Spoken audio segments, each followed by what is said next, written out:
ঈদের আগে গরুর মাংসের দামের কথা শুনলে আপনার মাথা ঘুরে পড়ে যেতে পারেন। তাই যদি শুয়ে থাকেন তাহলে কম্বল গায়ে শুন, আর বসে থাকলে চেয়ার শক্ত করে ধরে বসুন।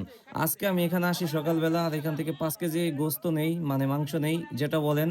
আর প্রতি কেজি হচ্ছে ৳৮০০ করে রাখছে। আর ৳৮০০ কিন্তু তাজা মাংস আপনি পেয়ে যাবেন।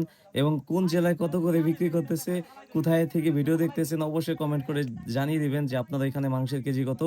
আমাদের ভাঙ্গা থানায় হচ্ছে আজকে ৳৮০০ করে। এখানে দেখতে পারতেছেন তাজা গরুর মাংস বিক্রি করতেছে। আর এখানে কিন্তু মাংস নেওয়ার জন্য মানে মানুষ ভিড় জমে গেছে। এখানে অনেক মানুষ দেখতেও আসছে কত করে বিক্রি করে, এবং অনেক মানুষ কিন্তু কিনতেও আসছে। যেমন আমি হচ্ছে ৫ কেজি নিয়ে নিছি। প্রত্যেক কেজি হচ্ছে ৳৮০০ করে। আর এখানে দেখতে পারতেছেন মাংস নিয়ে কিন্তু মানে উড়াধুরা। আর টাকার তো এখানে বিকল্প নাই। হাটে দেখতে পারতেছেন। এই হচ্ছে আজকের ঈদের আগের দিনের মাংসের দাম। আমাদের ভাঙ্গা থানার এই অবস্থা আজকে। ঠিক আছে? তো ভিডিও ভালো লাগলে লাইক, কমেন্ট, শেয়ার করতে কিন্তু ভুললেন না। অনেক কষ্ট হয় ভিডিও বানাইতে। ওকে, বাই, বাই।